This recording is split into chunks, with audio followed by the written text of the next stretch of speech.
ఆ రోజు దీని మీద చర్చించాలని నేను ఇక్కడి నుంచి లేచి ఎంత మొత్తుకున్నా బట్టి గారు కుర్చీలో నుంచి లేచి లోపలికి వెళ్ళిపోయినరు. ఈ జాబ్ క్యాలెండర్ మీద ఆ రోజు చర్చ జరగలేదు. ఈ జాబ్ క్యాలెండర్లో ఏముంది అధ్యక్ష? ఒక్కటన్నా అమలైందా? జాబ్ క్యాలెండర్ జాబ్లెస్ క్యాలెండర్ అయింది అధ్యక్ష. ఈ జాబ్ క్యాలెండర్లో అక్టోబర్ 2024 గ్రూప్ 1 నోటిఫికేషన్ ఇస్తామని చెప్పారు. అక్టోబర్ 24 ట్రాన్స్కో జెన్కోలో నోటిఫికేషన్ ఇస్తామని చెప్పారు.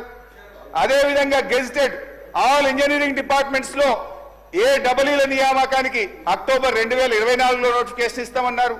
జనవరిలో degree and above level professional services యొక్క గెజిటెడ్ పోస్ట్ నోటిఫికేషన్ ఇస్తామన్నారు. ఫిబ్రవరి 25లో సెకండ్ డిఎస్సి ఇస్తామన్నారు. ఫిబ్రవరి 25లో ఫారెస్ట్ బీట్ ఆఫీసర్ నోటిఫికేషన్ ఇస్తామన్నారు. ఇంకా చాలా ఉన్నాయి. ఒక్క నోటిఫికేషన్ అని ఇచ్చిందా అధ్యక్ష? ఒక్క నోటిఫికేషన్ అని ఇచ్చారా అని నేను అడుగుతా ఉన్నాను అధ్యక్ష. అదేవిధంగా బడ్జెట్ బుక్ లో RRR అధ్యక్ష, RRR విషయంలో పోయినసారి బడ్జెట్ లో భట్టి గారు చెప్పారు. ఏం చెప్పారు అధ్యక్ష? మేము చాలా అద్భుతంగా RRR సాధించాం. వాస్తవానికి 2022లోనే మా ప్రభుత్వమే RRR ఉత్తర భాగానికి అనుమతులు తెచ్చింది. సరే, మీరు చెప్పారు, సంతోషం. ఏం చెప్పినారు బడ్జెట్ లో? దీని నిర్మాణానికి తగిన భూమి సేకరించడానికి ప్రయత్నం జరుగుతా ఉంది. దీనికోసం బడ్జెట్ లో 1525 కోట్ల రూపాయలు పెట్టానని భట్టి గారు చెప్పారు. నేను అడుగుతా ఉన్న, ఏడాది అయిపోయింది, మళ్ళీ బడ్జెట్ పెట్టారు. ఒక్క రూపాయి అన్న చెల్లించారా? ఒక్క ఎకరమన్న భూసేకరణ చేశారా? ఒక్క కిలోమీటర్ అయినా రోడ్డు వేశారా? అంతా అబద్ధం అధ్యక్ష. ఇకపోతే ఇరిగేషన్ రంగంలో భట్టి గారు పేజ్ నంబర్ 62 పోయినసారి 2024-25 తన బడ్జెట్ ప్రసంగంలో ఈ ఆర్థిక సంవత్సరంలో 6 పెండింగ్ ప్రాజెక్టులను పూర్తి చేస్తాం, 6.5 లక్షల ఎకరాలకు నీళ్లు ఇస్తామన్నారు. నేను అడుగుతా ఉన్న భట్టి గారు, ఏ 6 ప్రాజెక్టులు పూర్తి చేశారో 6 ప్రాజెక్టుల పేరు చెప్పండి, ఎన్ని ఎకరాల ఆయకట్టు ఇచ్చారో వివరాలు చెప్పండి అని చెప్పి నేను మీ ద్వారా భట్టి గారిని కోరుతా ఉన్నా అధ్యక్ష. అంకెల గారడి తప్ప అమలు ఉండదా అని చెప్పి నేను మిమ్మల్ని అడుగుతా ఉన్నా అధ్యక్ష. ఇంత దారుణంగా ఉంటుందా? మీ ప్రసంగాలు, మీ బడ్జెట్ లెక్కలు చూస్తున్న ప్రజలు ఏమనుకుంటారో అనే కనీస ఆలోచన, విజ్ఞత కూడా ఉండదా అని చెప్పి నేను అడుగుతా ఉన్నాను అధ్యక్ష. బడ్జెట్ అంటే అధ్యక్ష లెక్కలు కాదు, బడ్జెట్ అంటే అంకెలు కాదు, బడ్జెట్ అంటే ఒక భరోసా, బడ్జెట్ అంటే రాష్ట్ర భవిష్యత్తు, బడ్జెట్ అంటే బ్రతుకుదెరువు, బడ్జెట్ అంటే బాధలు తీర్చాలి. కానీ వీళ్ళ బడ్జెట్ అధ్యక్ష చెప్పిన దాంట్లో ఒక్కటి కూడా అమలు చేయకుండా అంకెల గారడితో ప్రజల్ని మాయ చేసేటువంటి ప్రయత్నం చేశారు అధ్యక్ష. అధ్యక్ష, అంకెలు చూస్తే ఆర్భాటం, పనులు చూస్తే డొల్లతనం. ఇది గత బడ్జెట్ కథ, ఇది గత బడ్జెట్ కథ. ఇక వర్ధమానానికి ఈ సంవత్సరం బడ్జెట్లోకి వద్దాం అధ్యక్ష. ఇక ఈ సంవత్సరం బడ్జెట్లోకి వద్దాం అధ్యక్ష. ఈ బడ్జెట్లో భట్టి గారు పేరా నంబర్ 62, భట్టి గారు పేరా నంబర్ 62లో ఒక మాట చెప్పారు అధ్యక్ష. నది దాటేదాకా ఓడమల్లయ్య, దాటిన తర్వాత బోడమల్లయ్య అని పేరా 62లో భట్టి గారు చెప్పారు అధ్యక్ష. ఇది కాంగ్రెస్ పార్టీకి బాగా సూట్ అవుతుంది.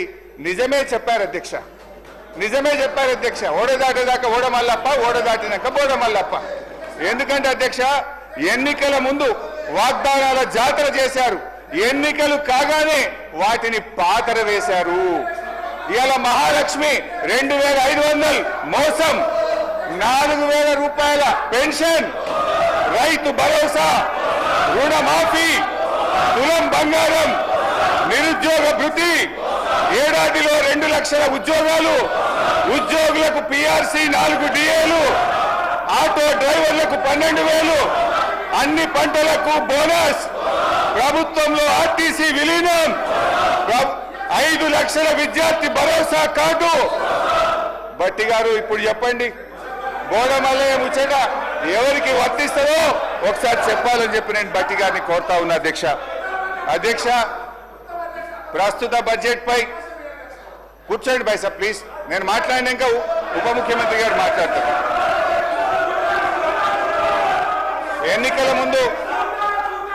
ఎన్నికల ముందు ఒక ప్రముఖ టీవీ ఛానల్ ఇంటర్వ్యూలో భట్టి గారు, ఒక జర్నలిస్ట్, రాష్ట్ర ఆదాయానికి మీరు చేస్తున్న వాగ్దానాలకు మధ్య తీవ్ర అంతరం ఉంది, ఎలా అమలు చేస్తారని అడిగారు అధ్యక్ష.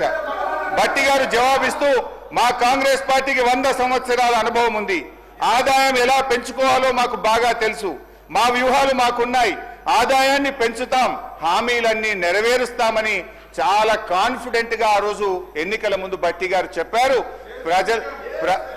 ఎన్నికల ముందు చెప్పారు, ప్రజల్ని నమ్మించే ప్రయత్నం చేశారు అధ్యక్ష.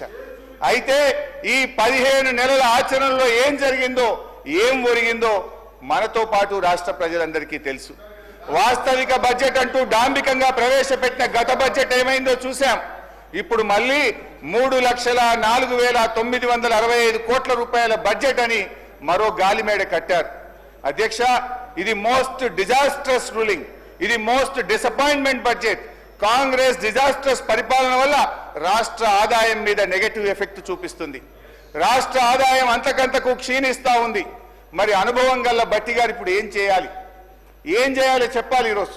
ఎందుకంటే అయితే తమ యొక్క పరిపాలనా వైఫల్యాలను సరి చేసుకోవాలి. లేదంటే రేవంత్ రెడ్డి గారి ఫార్ములా ప్రకారం ప్రభుత్వ భూములు అమ్మాలి. ఏనుముల వారి పాలనలో మరి ఎన్ని భూములు కథం పట్టిస్తారో తెలియదు అధ్యక్ష. ఎందుకంటే అధ్యక్ష, గచ్చిబౌలిలో 400 ఎకరాలను వేలం చేయడం ద్వారా 30,000 కోట్లు రాబట్టాలని నిర్ణయించారు. ఇప్పటికే టీజీఏసీ భూములు తాకట్టు పెట్టి 10,000 కోట్ల రూపాయలు అప్పు తెచ్చారు. ఇప్పుడేమో హెచ్ఎండిఏ ఆస్తులు తాకట్టు పెట్టి మరో 20,000 కోట్ల అప్పు తెస్తామని మొన్ననే అసెంబ్లీలో సమాధానం చెప్పారు. హెచ్ఎండబ్ల్యూఎస్ఎస్ జిహెచ్ఎంసీ ఆస్తులు తాకట్టు పెట్టి మరో 20,000 కోట్లు అప్పు తెచ్చే ప్రయత్నం చేస్తున్నారు. హౌసింగ్ బోర్డు భూములు అమ్మకం ఇప్పటికే షురువైపోయింది. నాడేమో ప్రభుత్వ భూములు పెద్దలు ఇచ్చిన ఆస్తని, జాతి సంపదని, చచ్చిపోతే బొందబెట్టడానికి జాగుండదని రేవంత్ రెడ్డి గారు చాలా గొప్పగా సుభాషితాలు చెప్పారు.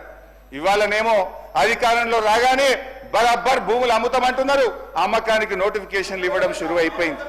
అధ్యక్ష, అమ్మొద్దని ఆక్షేపించిన నోటితోనే ఇవాళ భూములను అర్రాస్ పాట పాడుతా ఉన్నారు అధ్యక్ష.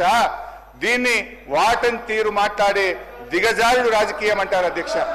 మొత్తంగా 50,000 కోట్ల రూపాయల ఆస్తులు తాకట్టు పెట్టి లేదా ఆస్తులు అమ్మడం ద్వారా భూములను ఆస్తులను 50,000 కోట్లను సమీకరించే ప్రయత్నం చేస్తున్నారు. అంటే ఏంది అధ్యక్ష, అందిన కాడికి అప్పులు చేసుడు, విచ్చలవిడిగా భూములమ్ముడు, ఇదేనా మీ మార్కు పాలన అని అడుగుతా ఉన్నా. తన పరిపాలన నెగటివ్ ఎఫెక్ట్ వల్ల రాష్ట్ర ఆర్థిక వృద్ధి రేటు తగ్గిపోతుంది. తన వైఫల్యాన్ని కప్పుపుచ్చుకోవడానికి ఈ మధ్య కొత్త వాదన శురువు చేశారు. ఏంటంటే అధ్యక్ష, దేశమంతా ఆర్థిక మాంద్యం ఉందని, అందుకే ఆదాయం తగ్గిందని సెలవిస్తున్నారు. అధ్యక్ష, ఒక నిమిషం వినాలి సార్, మంత్రి గారు వినండి. అధ్యక్ష, కర్ణాటక, మహారాష్ట్ర, తమిళనాడు, ఆంధ్రప్రదేశ్ సహా దేశంలో ఎక్కడా కనిపించని ఆర్థిక మాంద్యం ఇవాళ తెలంగాణలో మాత్రమే ఎందుకుంది? అంతా నాకే తెలుసు, అందుకే అంతా నాకే తెలుసని ఈ ప్రభుత్వం, ఈ ముఖ్యమంత్రి గారు అహంకారంతో, అజ్ఞానంతో, అనాలోచిత నిర్ణయాల వల్ల రాష్ట్ర ఆదాయం కుంటుపడ్డది.